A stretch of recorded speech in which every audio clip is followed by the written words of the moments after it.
제 손끝에 닿은 아내의 목덜미는 얼음처럼 차가웠습니다. 12년간 매일 밤 만져온 익숙한 살결이었지만 그날 밤의 감촉은 소름 끼치도록 달랐습니다. 아내 지수와 똑같은 얼굴, 똑같은 목소리. 하지만 제 품에 안긴 이 여자의 눈동자에는 아내에게선 결코 볼 수 없었던 잔혹한 도끼가 서려 있었습니다. 형부, 언니인 줄 알았어요? 아니면 알고도 모른 척 즐긴 거예요? 어둠 속에서 들려온 그 목소리에 심장이 멎는 것 같았습니다. 15년 전 죽었다고 믿었던 아내의 쌍둥이 동생, 처제 하은이었습니다. 완벽한 CEO이자 성실한 남편으로 쌓아온 제 인생이 송두리째 무너져 내리는 순간이었습니다. 그녀는 제 귀에 대고 잔인한 진실을 내뱉었습니다. 언니가 당신을 얻기 위해 누구의 피를 묻혔는지 이제는 알아야 하잖아요? 저는 42살 오진우입니다. 오늘 저는 처음부터 제 것이 아니었을지도 모르는 제 삶의 잔인한 민낯을 이야기하려 합니다. 사람들은 저를 현대판 개츠비라 불렀습니다. 가난한 고시생에서 국내 굴지의 IT 기업 CEO가 되기까지 제 곁에는 늘 태산그룹의 장녀인 아내 지수가 있었습니다. 우리의 결혼식은 세기의 화제였습니다.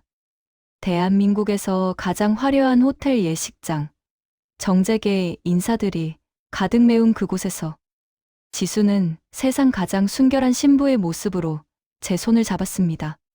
그날 저는 믿었습니다. 비천한 제 신분을 세탁해준 이 여자를 위해 평생 목숨이라도 바치겠노라고. 하지만 그 맹세가 무색하게도 결혼 생활은 지독히도 고요한 지옥이었습니다. 45평의 펜트하우스는 모델하우스처럼 완벽하게 정돈되어 있었지만 그 어디에서도 사람의 온기는 느껴지지 않았습니다. 결혼 5년 차에 접어들 무렵부터 지수는 저와의 모든 신체적 접촉을 거부했습니다. 우리가 공유하는 유일한 공간은 아침 식탁뿐이었습니다. 진우 씨, 넥타이가 조금 돌아갔어. 오늘은 국회의원 오찬 있는 날이니까 품위를 지켜줘요. 지수는 제 넥타이를 바로잡아주며 무심하게 말했습니다. 손가락 끝이 제 목에 닿았지만 그건 아내의 손길이라기보다 조각상을 손질하는 박물관 큐레이터의 손길에 더 가까웠습니다. 그녀의 눈동자엔 사랑도 욕망도 없었습니다. 오직 완벽한 남편이라는 상품을 유지하려는 집요한 뿐이었죠. 밤이 되면 고통은 더해졌습니다. 지수는 항상 서재에서 알 수 없는 서류들에 파묻혀 살았습니다. 침실 문은 늘 굳게 닫혀 있었고 가끔 제가 용기 내어 그녀의 방문을 두드리면 돌아오는 건 차가운 목소리뿐이었습니다. 진우 씨, 나 지금 중요한 프로젝트 검토 중이야. 혼자 자. 결국 저는 거실 소파나 제 방에서 혼자 잠드는 날이 많아졌습니다. 어느 날은 너무 답답한 마음에 그녀를 붙잡고 애원하듯 물었습니다. 지수야, 우리 여행이라도 갈까? 아니면 부부 상담이라도 받아보자. 우리 아직 젊잖아. 이렇게 사는 건 정상이 아니야. 제 간절한 외침에도 지수는 노트북에서 눈을 떼지 않은 채 소름 끼치도록 평온한 목소리로 대답했습니다. 진우 씨, 우린 지금 충분히 안정적이고 완벽해. 당신은 당신의 사회적 지위를 지키고 나는 내 집안의 명예를 지키는 것. 남들 눈에 이보다 더 부러운 부부가 어딨어? 당신이 원하는 정상이 고작 감정 낭비라면 나는 사양할게. 안정. 그 지독한 단어가 저를 서서히 말려 죽이고 있었습니다. 남자로서의 자존감은 바닥을 쳤고 저는 저 자신이 성공한 기업가가 아니라 태산그룹이 전시해 놓은 고가의 마네킹처럼 느껴졌습니다. 가슴 한구석이 뻥 뚫린 듯한 공허함을 채우기 위해 저는 미친 듯이 일에만 몰두했습니다. 매일 밤 늦게까지 회사에 남아 블루라이트의 푸른 빗줄기를 친구 삼아 고독을 삼켰습니다. 그러던 어느 날이었습니다. 비서실로부터 신입 비서 최종 면접 대상자 명단이 올라왔습니다. 무심하게 서류를 넘기던 제 손이 한 장의 이력서 앞에서 멈췄습니다. 심장이 머릿속에서 뛰는 것 같은 강한 충격이 전해졌습니다. 사진 속 여자는 지수와 똑같은 얼굴을 하고 있었습니다. 하지만 지수에게선 10년 전 사라진 그 생기 넘치고 맑은 눈동자를 가진 여자. 이력서에 적힌 이름은 이하은이었습니다. 지수의 집안에서 15년 전 유학 중 불의의 사고로 사망했다고 결론지었던. 그래서 집안의 금기가 되어버린 아내의 쌍둥이 동생 하은이. 죽은 줄로만 알았던 처제가 제 회사 비서실에 면접을 보러 온 것입니다. 그것도 아내보다 훨씬 더 눈부시고 위험한 생동감을 내뿜으며 말입니다. 면접실 문이 열리고 그녀가 들어오는 순간 제 완벽했던 불행은 산산조각이 나기 시작했습니다.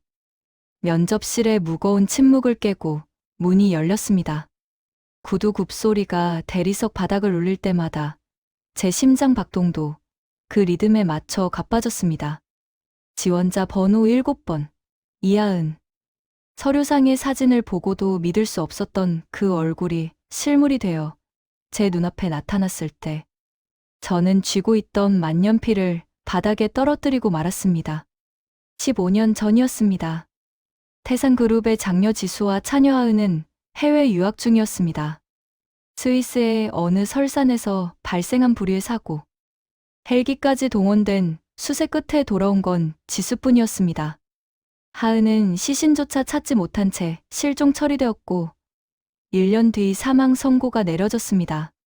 지수의 집안에서 그 이름은 영원히 봉인된 금기였습니다.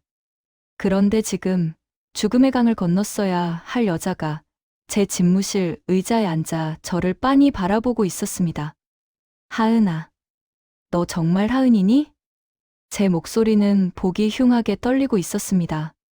그녀는 대답 대신 자리에서 일어나 천천히 제 데스크 앞으로 다가왔습니다. 그리고는 아주 자연스럽게 마치 자기 방이라도 되는 양 집무실 문을 잠갔습니다. 철컥 하는 잠금장치 소리가 제 심장에 비수처럼 꽂혔습니다.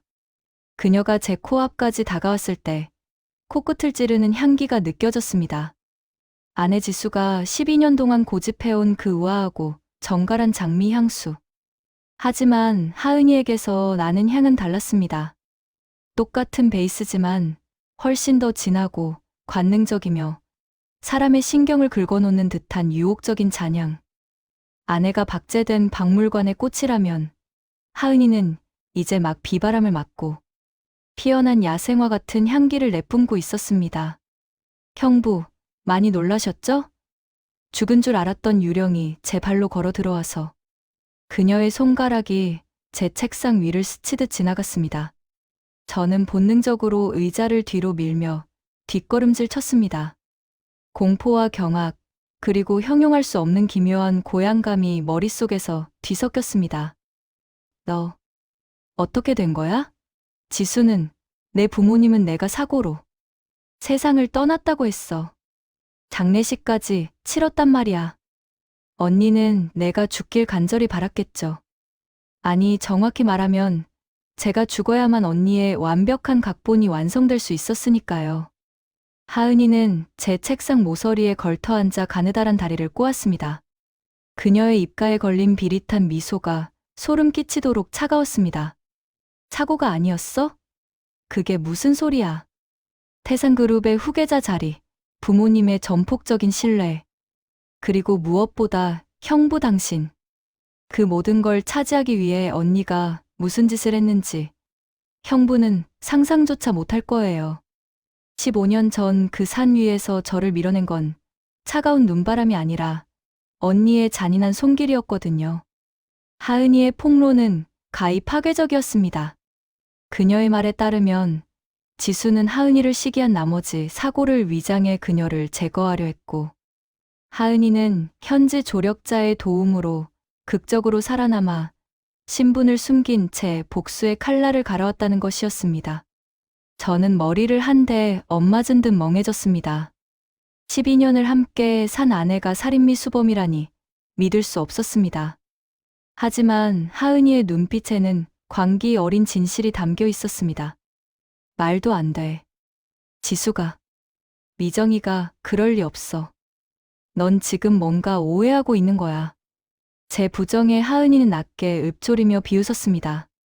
그리고는 제 가슴 가장 깊은 곳을 파고드는 질문을 던졌습니다. 형부, 아직도 언니를 믿고 싶으세요? 그럼 이건 어때요? 형부가 고시 공부하던 그 처절했던 3년. 매달 이름도 없이 생활비를 보내주고 한 주의 마지막 날이면 따뜻한 격려가 담긴 편지를 보내줬던 그 익명의 후원자. 정말 그게 언니라고 생각하세요? 순간 제 머릿속에 지진이 일어났습니다. 가난한 고시생 시절, 한 끼 식사조차 해결하지 못해 절망하던 저를 붙잡아줬던 그 익명의 천사. 저는 사법고시에 합격한 뒤 그 후원자가 지수라는 사실을 알게 되었고, 그 고마움과 사랑에 보답하기 위해 제 인생을 바쳤습니다. 지수는 그 시절의 편지들을 증거로 내밀며 저와의 인연을 운명이라 말했었습니다. 지수가 맞았어. 그 편지들, 지수가 다 가지고 있었다고.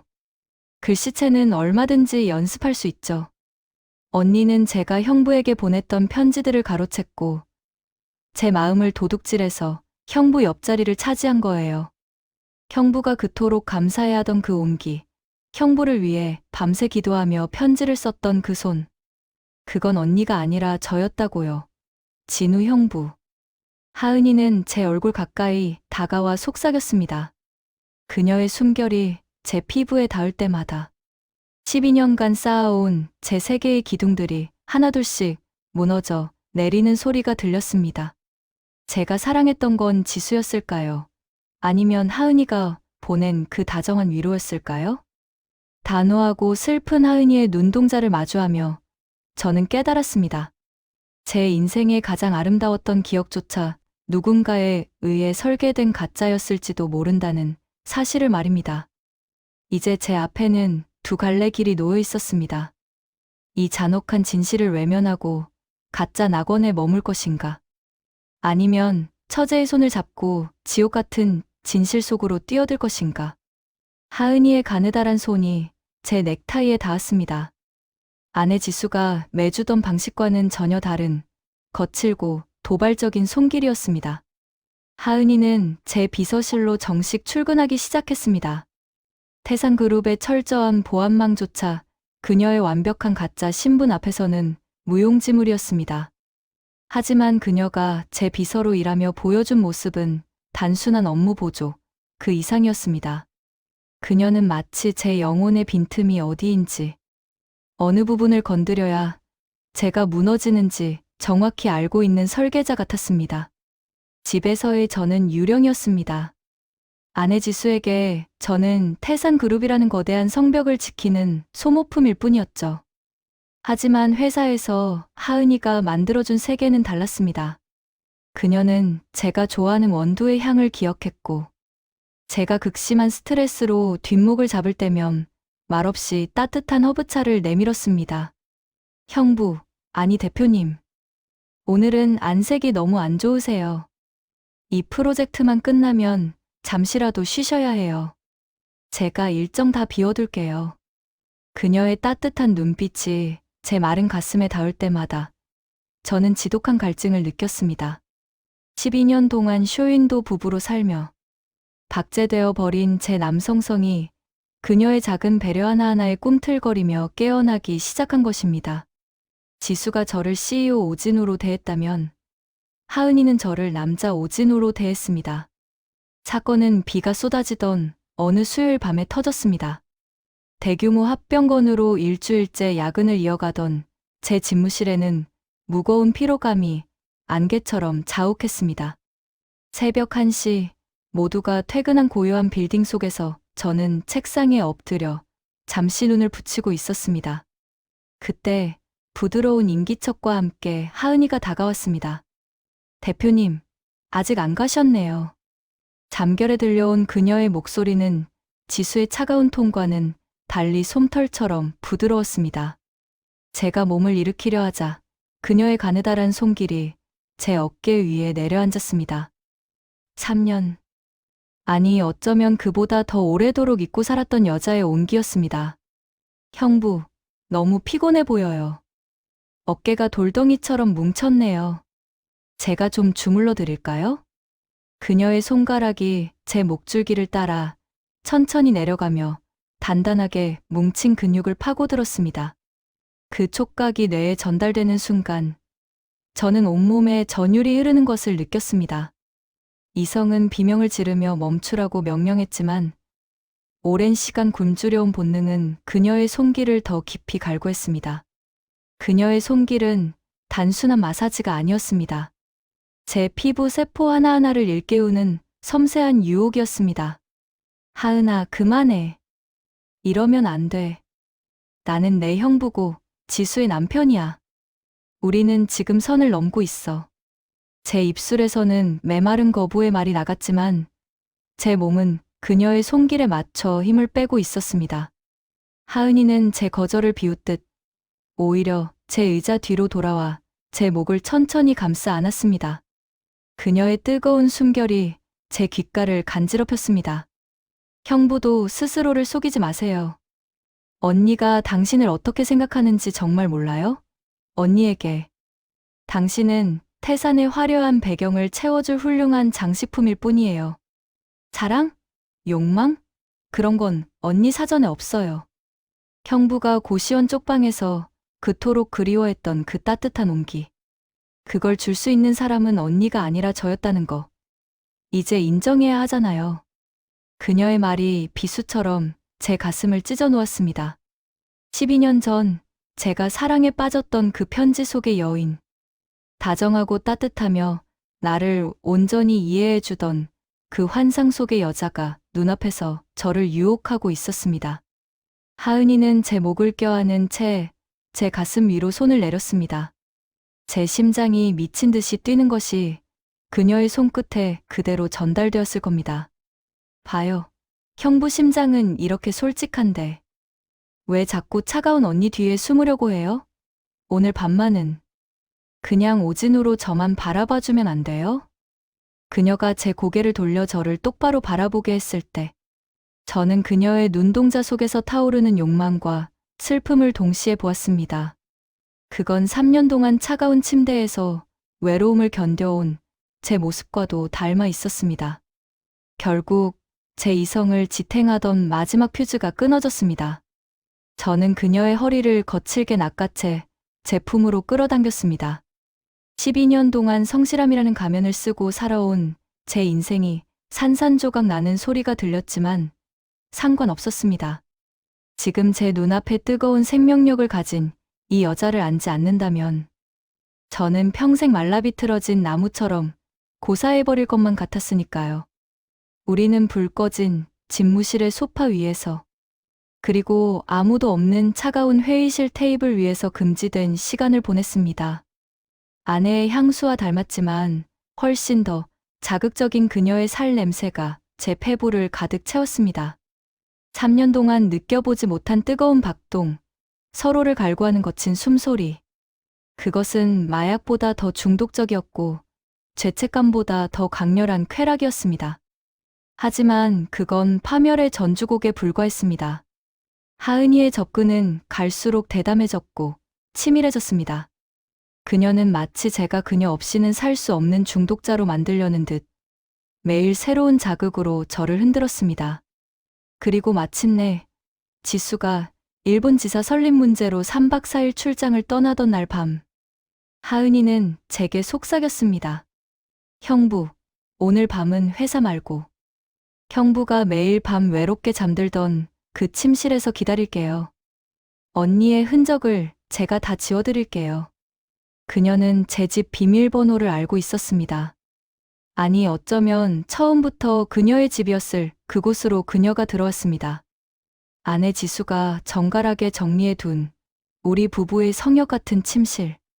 그 차갑고 신성한 공간에 처제 하은이가 붉은 유혹의 옷을 입고 발을 들인 것입니다.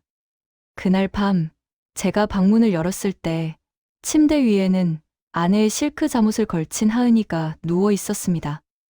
달빛을 받은 그녀의 실루엣은 지수와 똑같았지만 저를 향해 팔을 뻗는 그 몸짓은 지독하게 낯설고 뜨거웠습니다.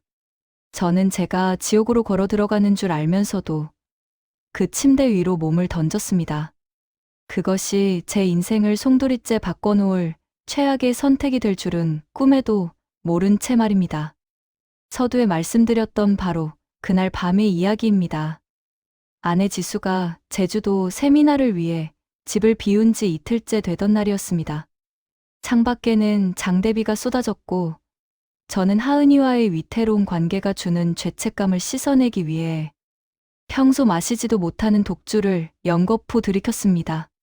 취기가 머리끝까지 올라왔을 때 저는 비틀거리며 우리 부부의 안방으로 들어갔습니다. 어둠이 짙게 깔린 침대 위로 몸을 던졌을 때였습니다. 텅 비어 있어야 할 옆자리에서 낯익은 살결의 온기가 느껴졌습니다. 알코올로 마비된 뇌는 본능적으로 그 온기를 아내 지수의 것으로 판단했습니다. 지수야, 세미나 취소된 거야? 왜 이렇게 일찍 왔어? 제 물음에도 그녀는 답이 없었습니다.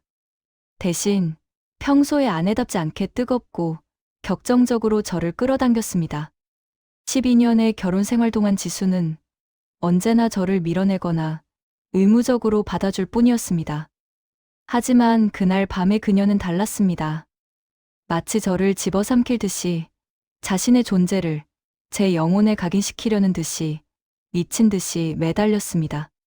저는 그것이 12년 만에 되찾은 아내의 열기라고 믿었습니다. 그 지독한 무관심의 끝에 드디어 우리 부부에게도 봄이 찾아온 것이라 착각했습니다. 저는 그 뜨거움에 취해 3년의 공백을 보상받기라도 하려는 듯 금기된 선을 넘고 또 넘었습니다. 땀방울이 뒤섞이고 거친 숨소리가 방 안을 가득 채웠을 때 저는 행복이라는 환상에 젖어 있었습니다. 하지만 폭풍 같은 시간이 지나고 묘한 위질감을 느낀 저는 떨리는 손으로 침대 옆 스탠드를 켰습니다. 환한 불빛이 침실을 가득 채우는 순간 제 심장은 그대로 얼어붙었습니다. 형부, 언니랑 할 때보다 훨씬 좋아 보이네요. 정말 짐승 같았어요. 헝클어진 머리카락 사이로 나른하게 미소 짓고 있는 여자. 촉촉하게 젖은 입술로 저를 올려다보고 있는 여자는 아내가 아니었습니다. 제 처제, 하은이었습니다. 그녀는 아내 지수의 실크 잠옷을 걸친 채 승리자의 눈빛으로 저를 쳐다보고 있었습니다. 내가 왜 여기 있어? 지수는? 지수는 어디 가고 내가 여기 있느냔 말이야. 저는 경악하며 침대 밑으로 물러섰습니다. 온몸이 수치심과 공포로 떨려왔습니다. 제가 방금까지 아내인 줄 알고 안았던 사람이 처제였다니. 하지만 하은이는 태연하게 상체를 일으켜 세우며 제 가슴에 대못을 박았습니다. 형부, 아직도 모르겠어요? 이 침대, 이 안방, 그리고 이 집. 이 모든 게 원래 제 명의로 되어 있어야 했던 거예요. 언니가 제 인생을 훔쳐서 형부 옆자리를 차지하고 있는 거라고요. 하은이는 바닥에 떨어져 있던 가방에서 낡은 서류, 뭉치와 사진 몇 장을 꺼내 제 앞에 던졌습니다. 그것들은 단순한 종이 뭉치가 아니었습니다. 제 42년 인생을 송두리째 부정하는 지옥의 초대장이었습니다. 서류에는 15년 전 스위스 사고, 당시에 은폐된 기록들이 담겨 있었습니다. 그리고 결정적으로 현재 제 아내인 지수가 거액의 비자금을 해외 계좌로 송금하며 신분 세탁을 의뢰한 내역서가 있었습니다. 형부가 12년 동안 금지옥여 맡기며 살았던 그 여자. 태산그룹의 장녀 지수가 아니에요.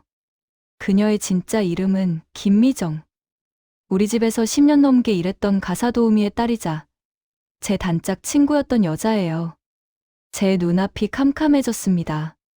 하은이의 목소리는 칼날처럼 날카롭게 제 고막을 파고들었습니다. 15년 전 사고 당시 지수와 미정은 함께 유학 중이었고 사고 현장에서 지수 진짜 하은은 절벽 아래로 떨어졌습니다. 그때 살아남은 가짜 지수 미정은 친구의 신분을 훔치기로 결심했습니다. 그녀는 친구의 얼굴로 성형을 하고 친구의 필체를 연습하고 친구의 기억을 가로챘습니다. 태산그룹의 막대한 부와 명예를 차지하기 위해 그녀는 인간으로서의 양심을 버리고 완벽한 장녀라는 연극을 시작한 것입니다. 형부가 고시원에서 받았던 그 편지들. 기억하죠? 그거 사실 제가 보낸 거예요. 미정이는 그 편지함이 어디 있는지도 몰랐어요. 하지만 형부가 사법고시에 합격하고 태산의 사위가 될 제목이라는 걸 알자마자 그녀는 제 편지들을 훔쳐서 자기가 보낸 척 형부 앞에 나타난 거예요. 저는 사진 속의 어린 시절 지수와 하은, 그리고 그 곁에 서 있는 낯선 소녀, 미정이의 얼굴을 번갈아 보았습니다.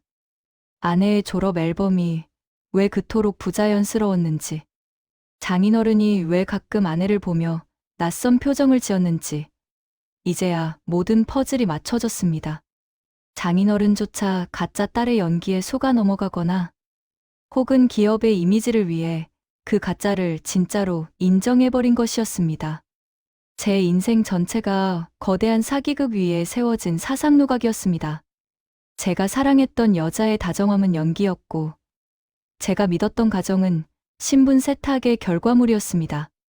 저는 태산그룹이라는 거대한 권력의 장식품이 되기 위해 이름도 모르는 여자에게 제 인생의 가장 찬란한 시절을 바친 셈이었습니다. 그럼 너는 왜 이제야 나타난 거야? 제 물음에 하은이는 눈물을 글썽이며 제 손을 잡았습니다. 저는 15년 동안 유령으로 살았어요. 언니. 아니, 김미정이 보낸 킬러들을 피해 이름도 얼굴도 바꾸고 밑바닥을 전전했죠. 형부, 제가 형부를 유혹한 거 맞아요. 복수하고 싶었어요. 내가 가져야 했던 남자, 내가 누려야 했던 행복을 가로챈 그 여자에게서 가장 소중한 걸 뺏어오고 싶었으니까. 하은이는 제 가슴에 얼굴을 묻었습니다. 그녀의 떨림은 연기처럼 느껴지지 않았습니다. 하지만 형부랑 시간을 보내면서 깨달았어요. 형부도 피해자라는 걸. 가짜 사랑에 속아 12년을 말라 죽어간 불쌍한 남자라는 걸. 그래서 이제 연극을 끝내려고 해요. 형부, 저랑 같이 그 여자를 지옥으로 밀어넣어요. 우리 인생을 망친 그 대가를 치르게 해주자고요.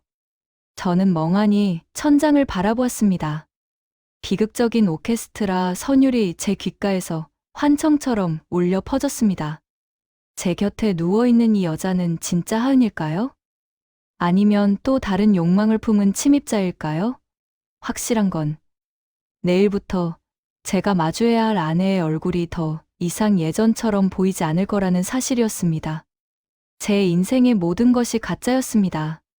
제가 이룬 부, 명예, 그리고 사랑까지도. 저는 거대한 사기극의 주연 배우였을 뿐입니다.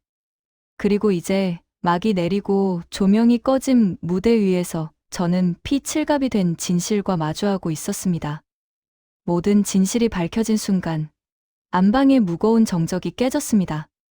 굳게 닫혀있던 육중한 안방 문이 천천히 아주 기괴한 소리를 내며 열렸습니다. 그곳에는 제주도 세미나를 위해 떠났다던 아내 지수, 아니 김미정이가 서 있었습니다. 그녀는 흐트러짐 하나 없는 완벽한 정장 차림에 평소보다 더 차갑고 창백한 얼굴로 우리를 내려다보고 있었습니다. 그녀의 손에는 작고 검은 기계, 녹음기가 들려 있었습니다. 붉은색 녹음 표시등이 어둠 속에서 마치 굶주린 짐승의 눈처럼 번뜩였습니다. 두 사람 재미있었어? 12년 만에 이 침대가 이렇게 뜨거워질 줄은 몰랐네. 미정의 목소리는 소름 끼칠 정도로 평온했습니다. 그녀는 천천히 방 안으로 걸어들어와 침대 끝에 섰습니다. 저는 황급히 옷을 추스르며 침대 밑으로 주저앉았고, 하은이는 오히려 보란듯이 지수의 실크 잠옷자락을 휘감으며 그녀를 노려보았습니다. 하은아, 내가 돌아올 줄 알았어. 아니, 내가 돌아오길 간절히 기다렸지. 그래서 내가 진우 씨 회사 비서실에 너를 앉힌 거야. 내가 그 천박한 본성을 못 이기고 형부를 유혹해서 내 인생을 망치려 들 거라는 거 내가 모를 줄 알았니? 상황은 제가 짐작했던 것보다 훨씬 더 잔혹하고 복잡하게 얽혀 있었습니다. 제가 하은이의 유혹에 빠져 허우적대던 그 모든 순간이 사실은 미정이가 설계한 거대한 덫이었습니다. 그녀는 하은이를 확실하게 매장하기 위해, 그리고 저라는 남자를 완벽하게 통제하기 위해 이 추악한 불륜의 무대를 직접 마련한 것이었습니다. 진우 씨, 당신한테는 정말 실망이야. 12년 동안 내가 태산그룹의 사위라는 날개를 달아주고 그렇게 품위를 지켜줬는데 결국 고작 이런 하급 유혹에 넘어가?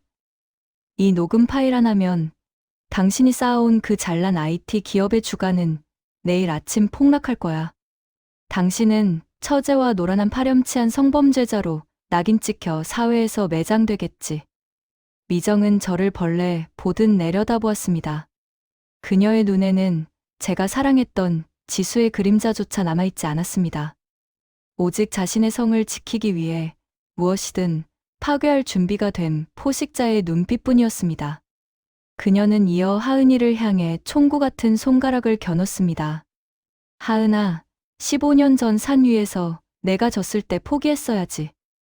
넌 여전히 형부를 유혹한 더러운 처제일 뿐이야. 내가 아무리 내가 진짜가 아니라고 떠들어대봤자 누가 내 말을 믿어줄 것 같니?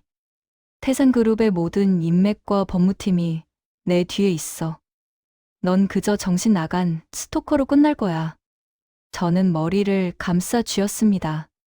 제 곁에서 눈물을 흘리며 진실을 말하던 하은이도, 12년간 제 곁을 지킨 아내 미정도 결국 저라는 인간을 자신의 전쟁터에 쓰일 장기판의 말로만 여겼을 뿐입니다. 하은이는 복수를 위해 저를 안았고 미정은 권력을 유지하기 위해 저를 함정에 빠뜨렸습니다. 자, 진우 씨, 선택해. 미정이가 제 앞에 녹음기를 던지듯 내려놓으며 차갑게 속삭였습니다. 내일부터 아무 일 없었다는 듯 내 완벽한 남편으로 돌아와서 태산의 개로 살 건지, 아니면 지금 이 여자 손잡고 나가서 내일 아침 신문 일면을 장식하며 모든 걸 잃고 쓰레기통에 처박힐 건지. 당신은 똑똑한 변호사 출신이니까 답은 잘 알겠지? 하은이는 제 팔을 붙잡으며 애원했습니다. 형부, 속지 마요. 저 여자는 형부를 인간으로 보지 않아요. 저랑 같이 나가요, 제발. 저는 두 여자를 번갈아 보았습니다. 한 명은 제 신분을 훔친 가짜였고 한 명은 복수를 위해 제 영혼을 낚아챈 유령이었습니다. 거대한 사기극의 종막에서 저는 비로소 깨달았습니다. 제가 선택할 수 있는 건 어떤 지옥에서 살 것인가 뿐이라는 사실을 말입니다. 저는 천천히 자리에서 일어났습니다. 제 손은 떨리고 있었지만 눈빛만은 차갑게 식어갔습니다. 저는 미정이가 던져둔 녹음기를 집어들었습니다. 그리고 창밖으로 쏟아지는 빗줄기를 바라보며 마지막 결단을 내렸습니다. 미정아, 아니 지수야. 내 말이 맞아. 우린 완벽한 부부여야지. 제 대답에 미정의 입가에 승리자의 미소가 번졌고 하은의 눈에는 절망이 서렸습니다. 하지만 저는 알고 있었습니다. 이 선택이 결코 끝이 아니라는 것을. 저는 이제부터 저를 배신한 두 여자보다 더 잔혹한 연극을 시작할 것입니다. 모든 것을 잃더라도 이 가짜 낙원을 제 손으로 직접 불태워버리기 위해서 말입니다. 오늘 밤 제 인생은 죽었습니다. 그리고 새로운 괴물이 이 침실에서 태어났습니다. 그날 밤 이후 제 낙원은 무너졌고 그 자리엔 정교하게 설계된 지옥이 들어섰습니다. 지수, 아니 미정이는 저를 떠나보내지 않았습니다. 저를 이혼이라는 탈출구로 내보내주기엔 제가 가진 태산의 사위라는 타이틀이 너무나 유용했기 때문이겠죠. 대신 그녀는 제 모든 경제권을 박탈하고 저를 집안에 박제된 가구처럼 취급하기 시작했습니다. 하은이는 그날 새벽 안개처럼 자취를 감췄습니다. 그녀가 제게 보여준 그 뜨거운 눈물과 떨림이 정말 사랑이었는지, 아니면 언니를 파괴하기 위해 저를 도구로 이용한 고도의 연기였는지 여전히 알 수 없습니다. 하지만 한 가지 확실한 건 그녀가 떠난 후 제 심장에는 도저히 채울 수 없는 거대한 구멍이 뚫렸다는 사실입니다. 매일 아침 저는 저를 철저히 속인 가짜 아내와 마주 앉아 차가운 식사를 합니다. 그녀는 우아하게 커피를 저으며 제 넥타이를 매만집니다. 진우 씨, 넥타이 비뚤어졌어. 똑바로 매. 우리는 언제나 남들이 부러워하는 완벽한 부부여야 하니까. 그녀의 차가운 손가락이 제 목줄기를 스칠 때마다 저는 거울 속에 저를 봅니다. 펜트하우스의 CEO, 연봉 10억의 성공한 중년 남성. 하지만 그 화려한 껍데기 속에 남은 건 시커멓게 타버린 재뿐입니다. 가끔 밤이 되면 사무실에서 느꼈던 그 따뜻한 손길과 코끝을 맴돌던 향수 냄새가 사무치게 그립습니다. 비록 그것이 복수였고 가짜였을지라도 최소한 그때만큼은 제가 살아있다고 느꼈으니까요. 여러분, 만약 여러분이라면 어떤 선택을 하시겠습니까? 모든 것이 거짓인 화려한 지옥에 머무시겠습니까? 아니면 모든 것을 잃더라도 진실을 향해 뛰어내리시겠습니까? 이제 저는 결심했습니다. 제 서재 깊숙한 곳, 미정이가 숨겨놓았던 비밀 금고의 열쇠를 복사했습니다. 그 안에는 그녀의 신분 세탁 증거와 태산그룹의 추악한 비리가 담긴 이면 계약서가 들어있습니다. 내일 아침 그룹 임원 회의가 열리는 날, 저는 제가 가진 모든 것을 걸고 이 지독한 연극의 무대를 불태워버리려 합니다. 오늘 이야기가 흥미로우셨다면 구독과 좋아요 부탁드립니다. 여러분이라면 이 잔인한 연극을 어떻게 끝내시겠습니까? 댓글로 여러분의 의견을 남겨주세요. 저는 오진우였습니다. 감사합니다.